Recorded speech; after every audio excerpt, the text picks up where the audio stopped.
Bueno, pues el tema que he escogido para este trabajo es la creación de la nada. Como sabemos, el verbo crear en el Antiguo Testamento normalmente es traducido del verbo en hebreo bara.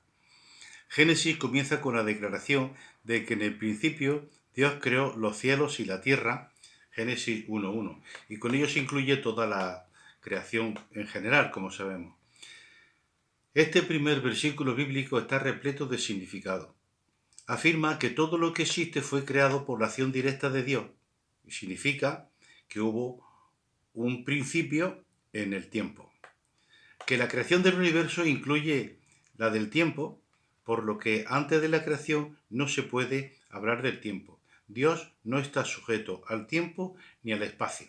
No forma parte de su creación, aunque depende de él como Señor soberano. Génesis 1 y 2 hemos leído cómo Dios originó todo lo existente solo por el poder de su palabra.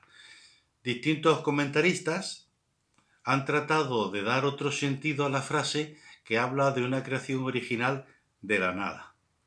Aunque en esta expresión se refleja la verdad, no es una expresión que se encuentre en la Biblia, pues procede de un libro que, aunque es histórico y dice verdades, pues no forma parte del canon, y es Segunda Macabeo 7:28, que dice: te ruego que observes el cielo y la tierra y pienses en todo lo que hay en ellos.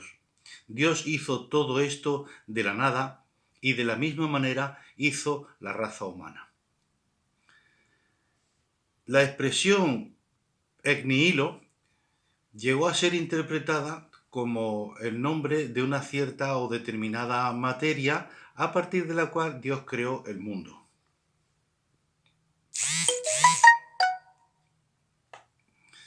Dicha materia es informe y sin las cualidades distintivas que conocemos. Otros toman esta expresión para darnos a entender que el cosmos se formó sin una causa. No obstante, el hecho de decir que el mundo fue hecho de la nada no quiere decir que el mundo se originó sin motivo alguno. Apocalipsis 4:11 leemos que habla de que la voluntad de Dios es la causa de la existencia del mundo. En su obra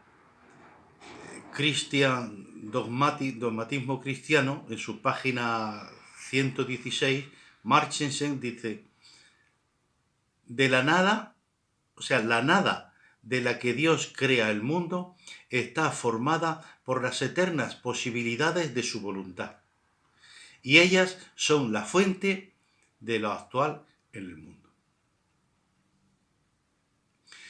En su obra refleja esta afirmación que, como vemos, es verdaderamente preciosa y profunda.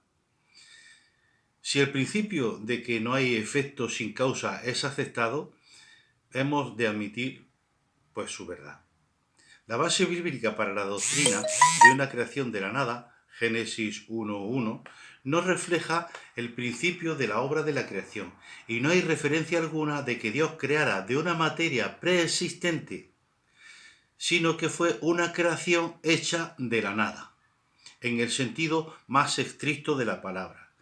Entre otros, el pasaje más fuerte está en Hebreos 11:3, que dice: por la fe entendemos haber sido constituido el universo por la palabra de Dios, de modo que lo que se ve fue hecho de lo que no se veía. Es decir, que por la fe entendemos, no es que comprendemos,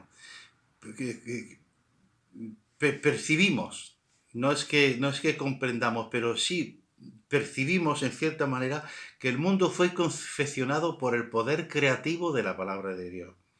En esta línea es Romanos también 4:17, que nos habla de Dios, el cual da vida a los muertos y llama a las cosas que no son como si fuese. Es decir, que resucita a los muertos y da existencia al que no existe. Es como traduce Moffat,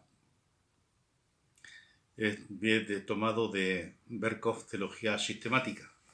En cuanto a la exégesis, si el contexto bíblico demanda una creación por fiat, es decir, que Dios ordenó mediante su palabra y su palabra, por su poder creativo, produjo conforme a su voluntad, cuando profiere hágase la luz. Y por el poder de su palabra, la luz se hace.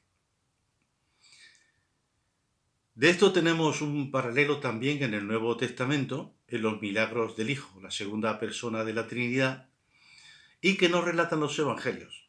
Entre tantas tenemos, por ejemplo, la resurrección de Lázaro.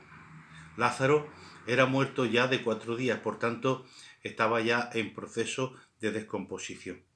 Si tenemos la multiplicación de los panes y los peces, el control del viento, también en la tempestad del lago de Genesaret, ordena al viento y éste le obedece, así como otras muchas señales que no involucran ningún proceso.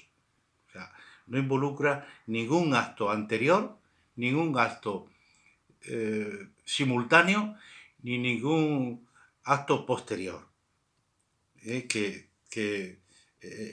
Estos actos que él debe de producir en el tiempo para la elaboración de algún elemento o alguna cosa para la consecución de este fin. No hay ningún proceso. Él solamente habla y por el poder de su palabra se forma la materia. Jesús solo ordena y sucede.